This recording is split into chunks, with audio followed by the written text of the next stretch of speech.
Nous célébrons ce matin la fête du Saint-Sacrement du corps et du sang de notre Seigneur Jésus-Christ. Le Saint-Sacrement, c'est tout un symbole. Un symbole représenté par le tabernacle. À l'intérieur de ce tabernacle, on conserve toujours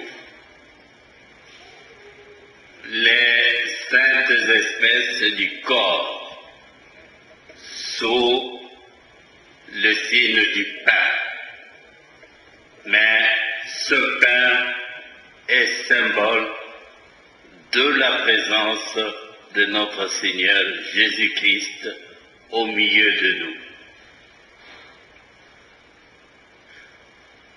Et ce pain représente toute la personne de notre Seigneur Jésus-Christ, tout son corps et tout son sang. Sur la croix, Jésus s'est donné avec tout son corps. Sur la croix, on a percé son côté. Sur la croix, on a percé son corps. On a percé avec de clous ses mains et c'est du sang qui est sorti de lui. C'est toute sa vie. Le sang en Afrique représente la vie. C'est le signe de la vie. C'est le signe de la personne. Jésus donc est tout entier présent dans le tabernacle, dans le Saint-Sacrement, où sont conservés ces signes, ces symboles qui représentent tout son être, le corps et son sang. La fête d'aujourd'hui, c'est celle qui était appelée, il y a autrefois en France, la fête Dieu.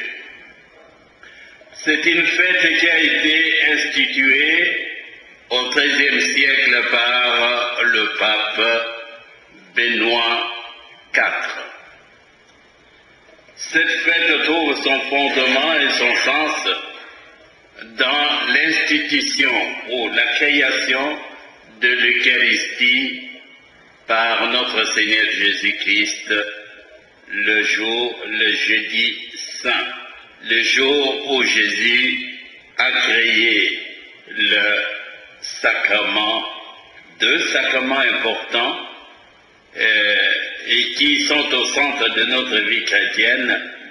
Le premier, c'est le sacerdoce et l'Eucharistie. L'Eucharistie que nous célébrons chaque jour et chaque dimanche lorsque toute la communauté chrétienne est convoquée pour commémorer ce jour de l'institution ou ce jour du don total de Jésus-Christ avec toute sa personne. Ce sacrement a été créé au cours d'une réalité qui nous est commune tous, le repas. Le repas, ce n'était pas tellement le repas familial, le repas quotidien ordinaire, mais c'était un repas d'adieu que Jésus a pu partager avec ses disciples. C'est au cours de ce repas qu'il va prononcer les paroles qui fondent, qui ont pu créer l'Eucharistie. On lui présenta du pain, il le prit. Il le donna à manger à ses disciples. Prenez et mangez-en. Ceci est mon corps livré pour vous. Ceci, ce pain, est le symbole, le signe de mon corps qui se donne pour vous. Jésus se donne comme nourriture. Le pain constitue un élément important de notre alimentation quotidienne, au moins dans le contexte occidental. Et en Afrique, on dirait la farine de manioc. Ici, c'est la farine de blé et c'est la pâte nationale que nous mangeons. Moi, je mange cette boule-là.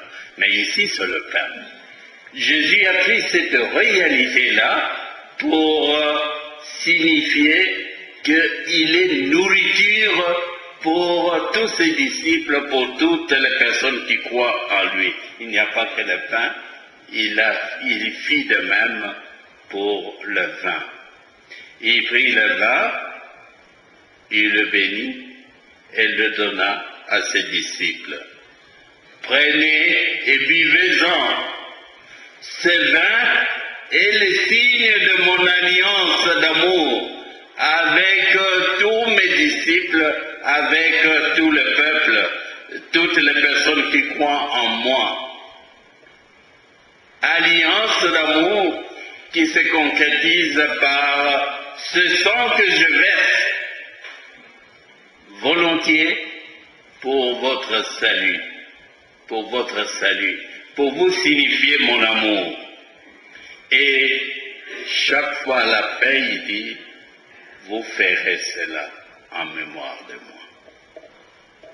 À chaque Eucharistie, le prêtre célébrant reproduit ces paroles fondatrices de la création, ces paroles fondatrices de l'Eucharistie. Et ces paroles signifient simplement, signifient que Jésus est toujours présent au milieu de nous et dans son Église. Et que, en reproduisant, en répétant ces paroles, le prêtre qui célèbre la messe représente le Christ et dit à tous les participants à l'Eucharistie, Jésus est toujours là, au milieu de vous. Et après la célébration de l'Eucharistie, après la messe, le prêtre les renvoie pour partir, mais en les invitant toujours, n'oubliez pas, le Seigneur est toujours au milieu de nous, il est présent. Les restes de la communion ou du pain, il va le conserver dans le tabernacle. Il y a beaucoup de gestes, beaucoup de traditions que beaucoup de chrétiens aujourd'hui ont perdu.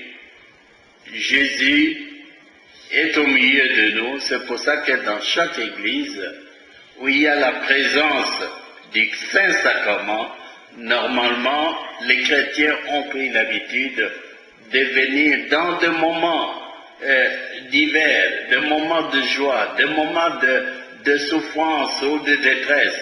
Ils peuvent toujours revenir à l'église pour se recueillir devant le Saint-Sacrement et soumettre à Jésus tout ce qu'ils ont dans leur cœur, toutes les souffrances ou les moments de joie, en signe de remerciement ou d'action de grâce. Et il y a une dévotion aussi populaire qui a perdu aujourd'hui de nos jours de son importance, l'adoration, ou ce que vous appeliez à l'époque le salut.